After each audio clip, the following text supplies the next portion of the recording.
அஸ்ஸலாமு அலைக்கும் வரஹ்மத்துல்லாஹி வபரகாத்துஹ். அல்லாஹ் நேசிக்கிறான். அல்லாஹ் யாரை நேசிக்கிறான்? அல்லாஹுடைய தூதர் ஸல்லல்லாஹு அலைஹி வஸல்லம் இடத்திலே கேட்கப்பட்டது, அல்லாஹுடைய தூதரே, செயல்களில் அல்லாஹ் நேசிக்கக்கூடிய செயல்கள் எது? இந்த செயலை செய்தால் அல்லாஹ் அதை நேசிப்பான். அல்லாஹுடைய தூதர் சொன்னார்கள், தொழுகையை அதனுடைய நேரத்தில் நிறைவேற்றுதல் முதலாவது. அதை நாம் பார்த்து விட்டோம். அல்லாஹுடைய தூதரே, அதற்கு பிறகு எது? அல்லாஹுடைய தூதர் ஸல்லல்லாஹு அலைஹி வஸல்லம் சொன்னார்கள், இது செயல்களில் அல்லாஹ்விற்கு மிக விருப்பத்திற்குரிய செயல். இந்த செயலை போன்ற செயல் அல்லாஹுடைய தீனில் எதுவும் இல்லை. பிர்ருல் வாலிதைன், பெற்றோர்களிடத்தில் நல்ல முறையில் நன்மையோடு நடந்து கொள்ளுதல். என் சகோதரனை, என் சகோதரியே, இந்த உலக வாழ்வில் உங்களுடைய தாயும் தந்தையும் உங்களோடு இப்போது உயிரோடு வாழ்ந்து கொண்டிருந்தால் அல்லாஹ் உங்களுக்கு அதைவிட பெரிய அருளை இப்போது கொடுக்கவில்லை. உங்களுடைய தாயும் தந்தையும் மரணித்திருந்தால், ஒன்று அவர்கள் உங்கள் மீது பொருத்தத்தோடு மரணித்திருந்தால் இந்த உலகிலும் மறுமையிலும் வெற்றிக்குரியவர்கள் நீங்கள். உங்களுடைய தாயும் தந்தையும் உங்கள் மீது கோபத்தோடு உங்களை பொருந்திக் கொள்ளாத நிலையில் மரணித்திருந்தால் அல்லாஹ்விடத்திலே தௌபாவின் மூலமாக திரும்பிக் கொள்ளுங்கள். நஷ்டவாளிகளாக நீங்கள் வாழ்ந்து கொண்டு இருக்கிறீர்கள். குர்ஆன் சொல்லுகிறது, வகதா ரப்புக அல்லா தஅபுது இல்லா இய்யாஹ். அல்லாஹுவை வணங்குதலுடைய கடமையை அல்லாஹ் மனிதர்களுக்கு கொடுக்கிறான். அதற்கு பிறகு வபில் வாலிதைனி இஹ்சானா, பெற்றோர்களிடத்தில் நல்ல முறையில் நடந்து கொள்ள வேண்டும் என்ற கடமையை அல்லாஹ் கொடுக்கிறான். அவர்களில் ஒருவரோ இருவரோ வயதை அடைந்து விட்டால் ஃபலா தகுல்லஹுமா உஃபின், அவர்களை பார்த்து சீ என்று வெறுக்கத்திற்குரிய வார்த்தை கூட பேசாதீர்கள். வலா தன்ஹர்ஹுமா, அவர்களை வெறுக்காதீர்கள், விரட்டாதீர்கள். வகுல்லஹுமா கௌலன் கரீமா, அவர்களிடத்திலே கண்ணியமோடு பேசுங்கள். வஹ்ஃபித் லஹுமா ஜனாஹ ذுல்லி மினர் ரஹ்மா, அவர்களிடத்திலே அருளின் இரக்கத்தின் ரெக்கைகளை தாழ்த்தி கொள்ளுங்கள். இதைவிட பெற்றோர்களிடத்தில் எப்படி நடந்து கொள்ள வேண்டும் என்று குர்ஆன் எப்படி விவரிக்க முடியும்? அல்லாஹ்விடத்திலே கரமேந்தி பிரார்த்தனை செய்யுங்கள். வகுர் ரப்பிர்ஹம்ஹுமா கமா ரப்பயானி ஸகீரா, யா அல்லாஹ், எங்களை சிறு பிள்ளைகளாக இருந்தபோது எங்களை எப்படி இரக்கத்தோடு அன்போடு பாசத்தோடு பரிவோடு எங்களை பார்த்து கொண்டார்களோ அந்த இரக்கத்தை இந்த நிலையில் அவர்களுக்கு நீ கொடுப்பாயாக என்று அல்லாஹ்விடத்திலே பிரார்த்தனை செய்யுங்கள். குர்ஆனுடைய கணக்கிடாத வசனங்கள். அல்லாஹ் சொல்கிறான், வவஸ்ஸைனல் இன்சான பிவாலிதைஹி, பெற்றோர்களிடத்தில் நல்ல முறையில் நடந்து கொள்ளுங்கள். சிரமத்தின் மேல் சிரமப்பட்ட அந்த தாய் அவனை சுமந்திருக்கிறாள், அவளை சுமந்திருக்கிறாள். அனிஷ்குருலி ஒலிவாலிதைக், அதனால் எனக்கு நன்றி செலுத்து. அதற்கு பிறகு உன்னுடைய தாய் தந்தைக்கு நன்றி செலுத்து. எதற்கு யா அல்லாஹ் என் தாய் தந்தைக்கு நன்றி செலுத்த வேண்டும்? உங்கள் தாய் தந்தை உங்களுக்கு செல்வத்தை கொடுத்திருக்கலாம், கொடுக்காமல் இருக்கலாம். உங்களுக்கு கல்வியை கொடுத்திருக்கலாம், கொடுக்காமல் இருக்கலாம். உங்கள் மீது சொத்துக்களை சேர்த்து வைத்திருக்கலாம், சேர்த்து வைக்காமல் இருக்கலாம். உங்களை நல்ல முறையில் பராமரித்திருக்கலாம், பராமரிக்காமல் இருக்கலாம்.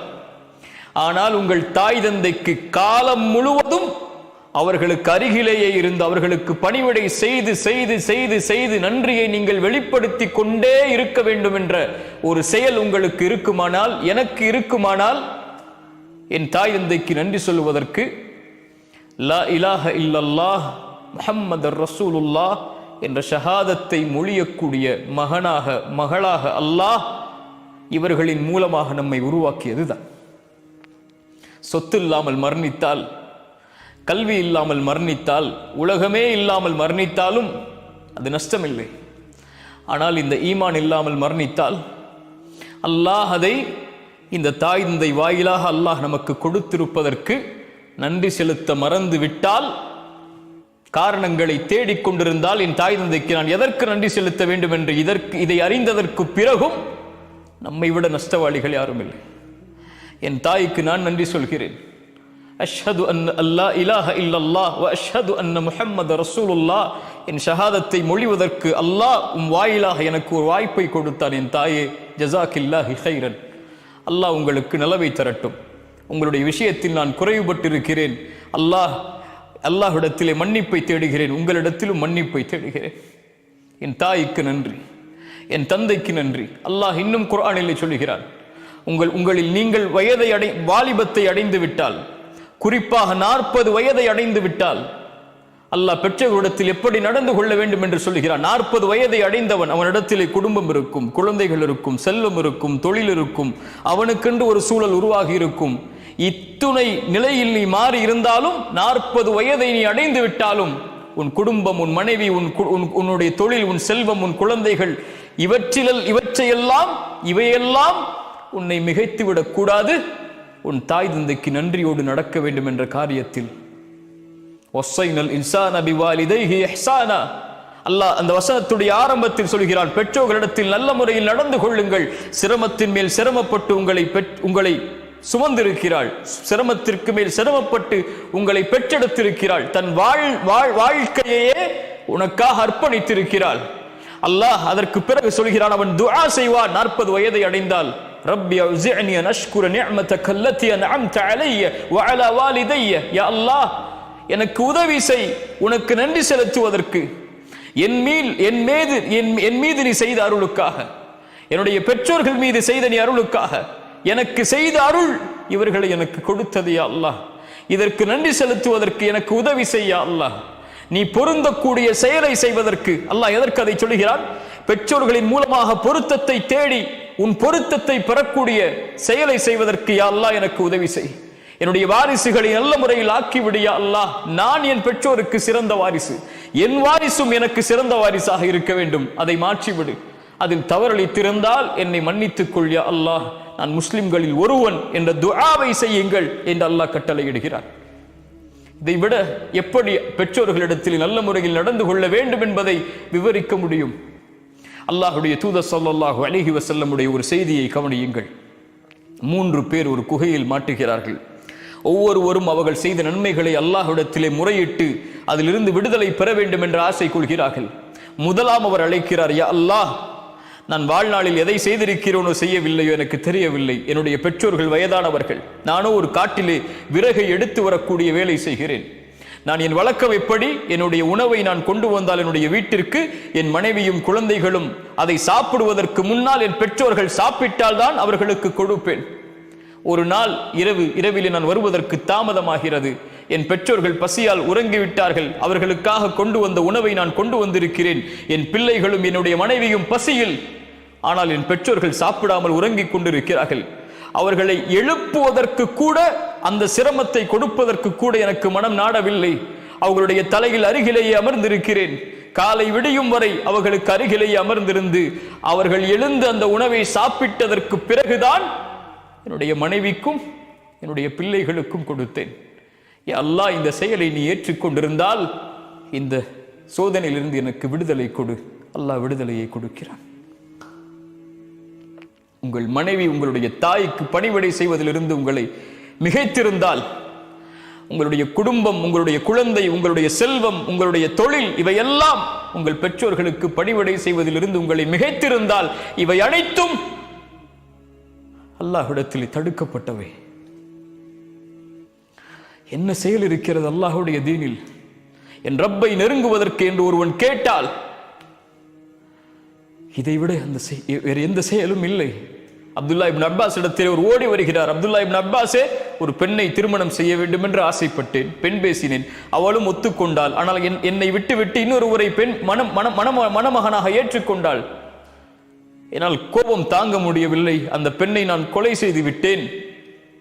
அதற்குரிய தண்டனையை நிறைவேற்றுங்கள். ஆனால் எனக்கு அல்லாஹ்விடத்திலே மன்னிப்பு உண்டா? அப்துல்லா இப்னு அப்பாஸ் கேட்டார்கள், உன்னுடைய தாய் உயிரோடு இருக்கிறார்களா? அவர் கேட்டார், இல்லை, என் தாய் உயிரோடு இல்லை, மரணித்து விட்டார்கள்.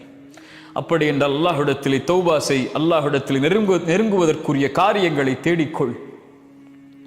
அங்கிருந்த நபித்தோழர் கேட்டார், தோழரை அப்துல்லா இப்னு அப்பாஸ் அவர்களே, ஏன் அவரிடத்திலே அவருடைய தாயை குறித்து விசாரித்தீர்கள்? அப்துல்லா இப்னு அப்பாஸ் என்ன சொன்னார் தெரியுமா? என் மரணம் வரை என் உள்ளத்தில் எழுதப்பட வேண்டிய வார்த்தை அது.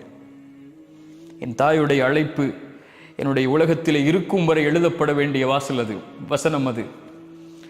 இன்னிலா அலமு அமலன், நான் எந்த ஒரு செயலையும் அறியவில்லை அல்லாஹ்விடத்திலே நெருங்குவதற்கு தாய்க்கு பணிவிடை செய்வதை தவிர. அல்லாஹு அக்பர். பிர்ருல் வாலிதைன், தாய் தந்தை இடத்தில் நல்ல முறையில் நடந்து கொள்ளுதல் அல்லாஹுடைய நேசத்தை உங்களுக்கு பெற்றுத்தரும்.